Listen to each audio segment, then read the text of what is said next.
سفر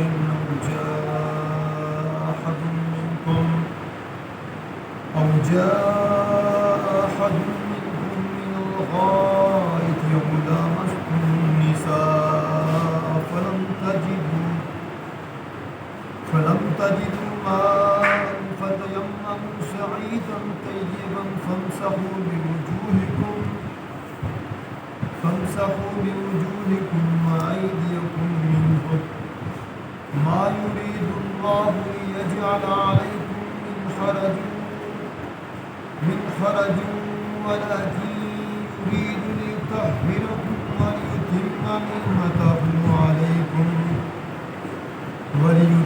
نعمته عليكم لعلكم تشكرون واذكروا نعمة الله عليكم وميثاقه الذي باعثكم به إذ قلتم سمعنا وأطعنا واتقوا الله إن الله عليم بذات الصدور يا أيها الذين آمنوا كونوا قوامين لله شهداء بالقسط ولا يجرمنكم شنآن قوم على ألا تعدلوا اعدلوا هو أقرب للتقوى واتقوا الله إن الله خبير بما تعملون صدق الله رب اشرح لي صدري ويسر لي أمري واحلل عقدة من لساني يفقهوا قولي. یہ سورہ مائدہ کا دوسرا رکوع ہے، آیت نمبر 6 سے آیت نمبر 11 تک یہ اس کی آیات ہیں جن کا ہم آج مطالعہ کر رہے ہیں. ان آیات کے اندر ایک طرف وضو کے اور طہارت کے احکامات کا ذکر ہے، دوسری طرف دو احکامات جو سورہ نساء میں دیے گئے ہیں ان کا اعادہ ہے، گویا ان کی اہمیت کے پیش نظر ان کو ایک بار پھر دہرایا ہے.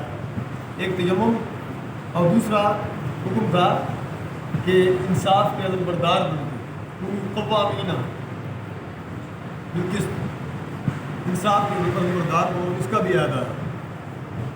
اور اس کے ساتھ ساتھ اللہ رب العالمین نے امت مسلمہ کو اس کا جو عظیم الشان مقام ہے اس کا بھی ایک بار اس کی بھی تذکیر فرمائی ہے، تاکہ دلوں کے اندر وہ حقیقی مقام و مرتبہ اور وہ پوزیشن جو ہماری ہے، جو اللہ نے جس کو ہمارے لیے منتخب فرمایا ہے، وہ بھی ایک بار یاد دہانی ہو جائے.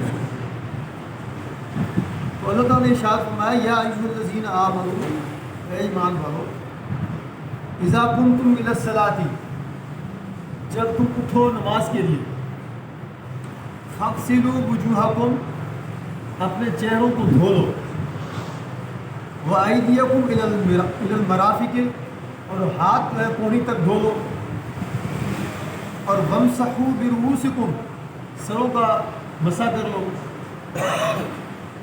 اور وَأَرْجُلَكُمْ إِلَى الْكَعْبَيْنِ، پاؤں کو ٹخنوں تک دھو لو. یہ گویا کہ وضو کے حوالے سے اللہ تعالیٰ نے ارشاد فرمایا. اس کی تشریح فرمائی ہے اللہ کے نبی صلی اللہ علیہ وسلم نے کہ جب وضو کرنے بیٹھ رہے ہیں تو سب سے پہلے ہاتھوں کو دھو لینا چاہیے. جن ہاتھوں سے ہم وضو کر رہے ہیں پہلے وہ پاک ہوں گے. اس کے بعد چہرے کا جو دھونا ہے، اس کے اندر ناک میں پانی ڈالنا اور کلی کرنا، یہ شامل ہے، اس کا حصہ ہے چہرے کو دھونا. اور سر کا جو مسح ہے یہ کان کے سر کا حصہ ہے، اس لیے کانوں کا اندرونی بیرونی مسح ہے، یہ بھی مسح کے ساتھ شامل ہے.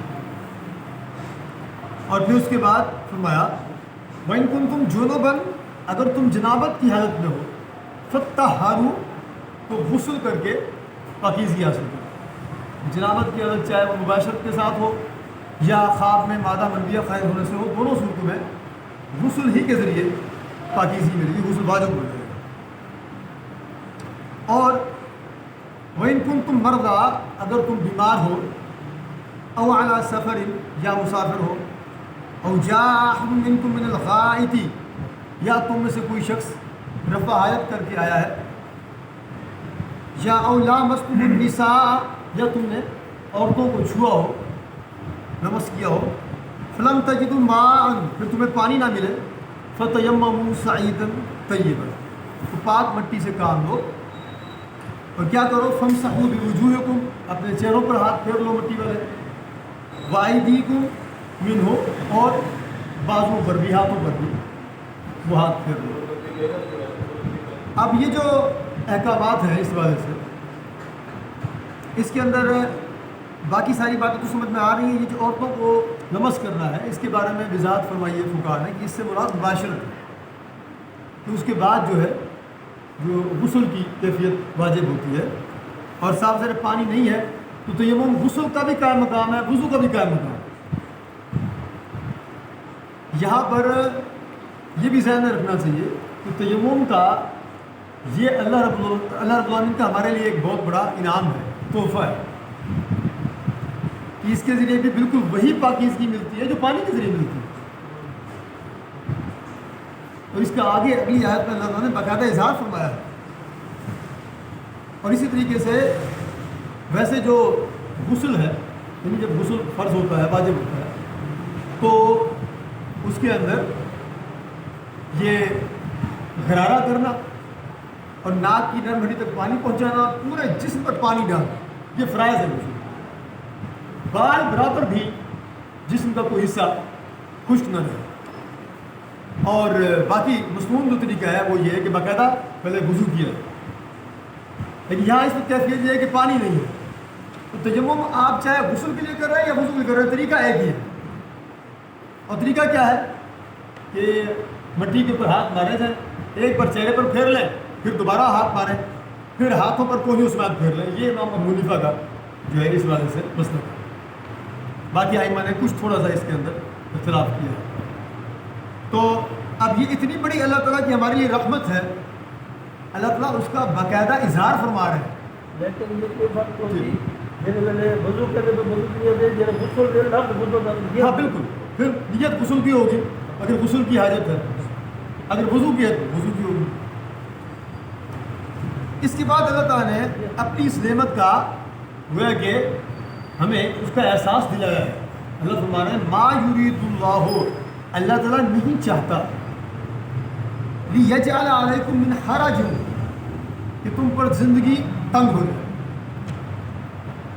اللہ تم پر زندگی کو تنگ نہیں کرنا چاہتا، ولکن یرید، بلکہ اللہ تعالیٰ چاہتا ہے لیطہرکم، تاکہ تمہیں پاک کر دو، تمہیں پاکیزگی عطا ہو، اور وَلِيُتِمَّ نِعْمَتَهُ عَلَيْكُمْ، اور تم پر اللہ اپنی نعمت کو تمام کر دے۔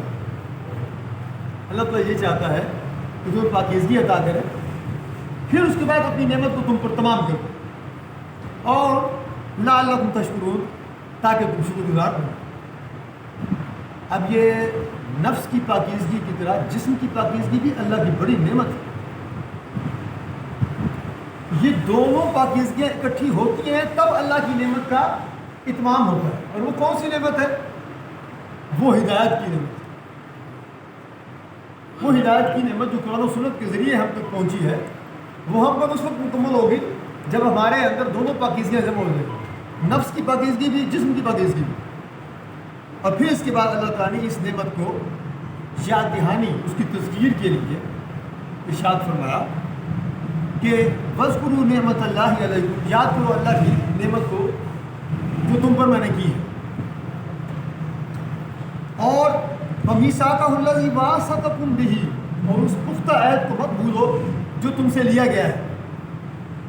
وہ کیا تھا؟ اِذْ قُلْتُمْ، جب تم نے کہا سَمِعْنَا وَأَطَعْنَا، ہم نے سن لیا اور اطاعت قبول کی۔ اسلام کے دائرے میں داخل ہونے کے بعد یہ عہد خود بخود ہم پر جو ہے لاگو ہو جاتا ہے۔ جب ہم کلمہ شہادت پڑھتے ہیں تو ہم اس عہد کے اندر خود بخود داخل ہو جاتے ہیں، یہ عہد ہم پر قائم ہو جاتا ہے۔ معاملہ صرف اور صرف اس کے احساس کا ہے، اس احساس ذمہ داری کا ہے، اس کی تذکیر کا ہے، اس کی تفہیم کا ہے، جس سے اکثر لوگ جو ہے وہ واقف نہیں ہوتے۔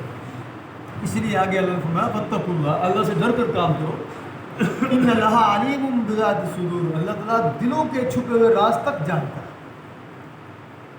یعنی چونکہ یہ معاملہ ایک بہت بڑی ذمہ داری کا ہے، تمہارے دل میں اس ذمہ داری کا کتنا احساس ہے اور اللہ کی نعمتوں کا تمہارے دل کے اندر کتنا لحاظ ہے، کتنا خیال ہے. یہ بات تو ساری دل سے وابستہ ہے. اور تقویٰ جو ہے، خوف خدا، یہ بھی فرمایا اللہ کے نبی صلی اللہ علیہ وسلم میں التقویٰ ہاں ہونا، تقویٰ یہاں پر. خوف خدا کا معاملہ بھی سارا دل کے ساتھ ہے. اس نے فرمایا کہ اللہ دلوں کے چھپے ہوئے راز تک جانتا ہے. پھر اس کے بعد اللہ رب العالمین نے اس مشن کا، اس مقصد زندگی کا، اس عظیم الشان سٹیٹس کا ایک بار پھر اعادہ کیا جو سورہ نساء کے اندر ہو چکا ہے. الفاظ بھی قریباً وہی ہیں. یا ایھا الذین آمنوا، اے ایمان والو، کونوا قوامین للہ، اللہ کے لیے راستی کے اوپر قائم ہو جاؤ، راستے کے قوام بن جاؤ، راستے کے نگران بن جاؤ، اور شہداء بالقسط، اور حق بات کے، انصاف کے گواہی دینے والے بن جاؤ. جو بہت اہم بات جو سورہ نساء کے اندر ہم پڑھ چکے ہیں، اگر بات اتنی ہوتی نا کہ انصاف کرو تو معاملہ اور تھا. یہاں فرمایا نہیں، انصاف کرنا تو ہے ہی، بلکہ تم نے انصاف کا علم بردار بننا ہے. تم نے انصاف کا جھنڈا لے کر کے کھڑا ہو جانا ہے، اور عدل کے نظام کو قائم کرنے کے لیے جس سہارے کی ضرورت ہے، مومن ہونے کی حیثیت سے تمہارا وہ مقام ہے کہ تم وہ سہارا ہو. اصلی زندگی اس میں دیکھیں، ہمارے معاشرے کے اندر عدل و انصاف کا نظام اگر قائم نہیں ہے نا، تو میں آپ دائرہ ایمان میں داخل ہونے کی وجہ سے اس ذمہ داری کے ساتھ، ہم ہر وقت یہ ذمہ داری ہم پر عائد ہے کہ ہم اس انصاف کے نظام کو قائم کریں، اس کے لیے کوشش کریں. انسان جو کوشش کر سکتا ہے اس کوشش کو ہم کریں. اس کے بعد فرمایا کہ دیکھو، خیال کرنا تمہارے انصاف کا امتحان کب ہوتا ہے، تمہارے عدل کا امتحان کب ہوتا ہے. وَلَا يَجْرِمَنَّكُمْ شَنَآنُ قَوْمٍ عَلَىٰ أَلَّا تَعْدِلُوا، کسی قوم کی دشمنی تمہیں اتنا مشتعل نہ کر دے کہ تم انصاف سے پھر جاؤ.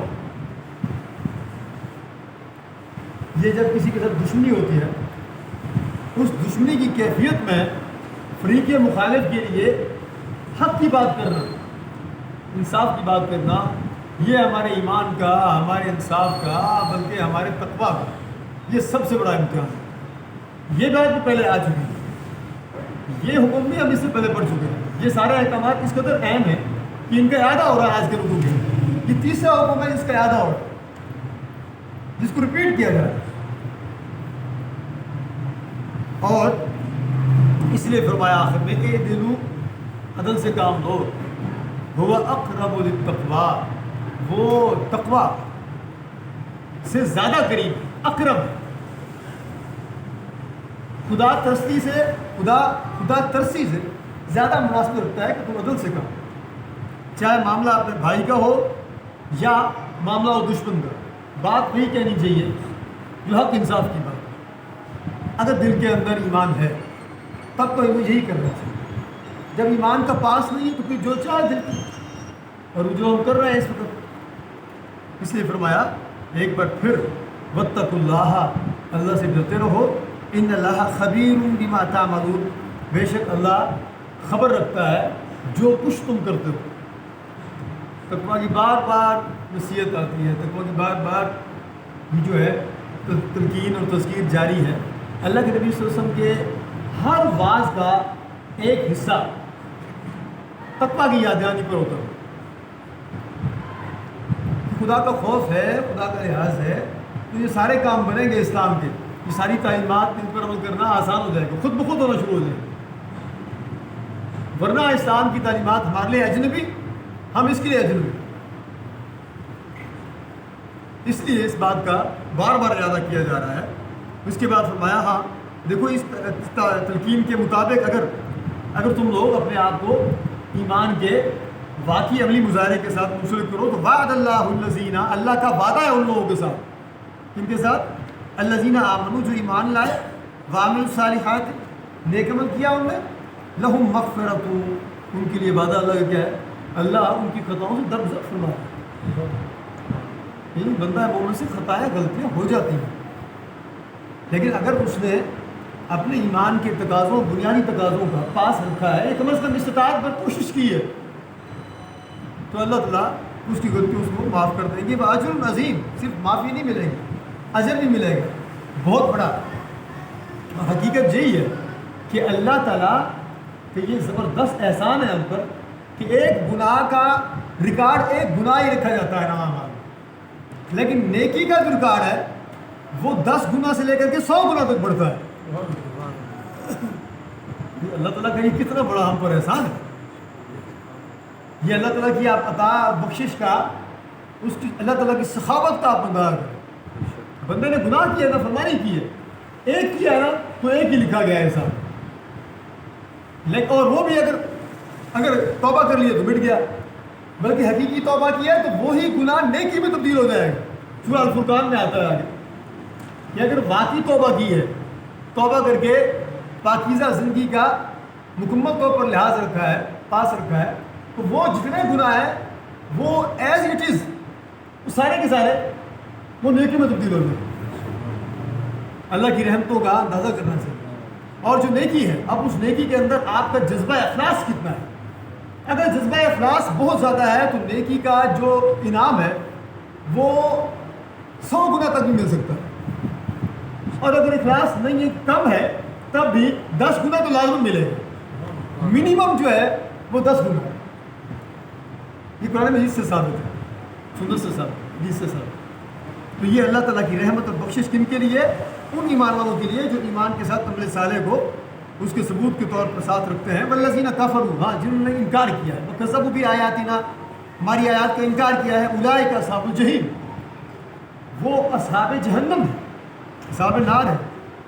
اور اس کے بعد اللہ تعالیٰ نے اب اس رکوع کی یہ آخری آیت، آیت نمبر 11 ہے، اس آخری آیت کے اندر اللہ تعالیٰ نے بنی اسرائیل کا، یہودیوں کا ایک انہوں نے ایک سازش کی تھی، اس کا تذکرہ ہے۔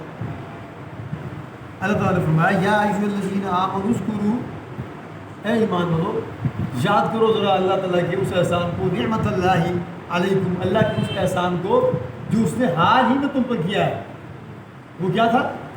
اذ ہم قوم ان یبسطوا الیکم ایدیہم، جب ایک قوم نے، ایک گروہ نے تم پر دست درازی کرنے کا ارادہ کر لیا۔ اللہ فرما رہے ہیں فکف ایدیہم عنکم، اللہ نے ان کے ہاتھ تم پر اٹھنے سے روک دی۔ تو یہ واقعہ یہ ہے، حضرت عبداللہ ابن عباس رضی اللہ عنہ روایت کرتے ہیں کہ مدینہ کے یہودی قبائل میں سے کچھ یہودیوں نے ایک سازش کی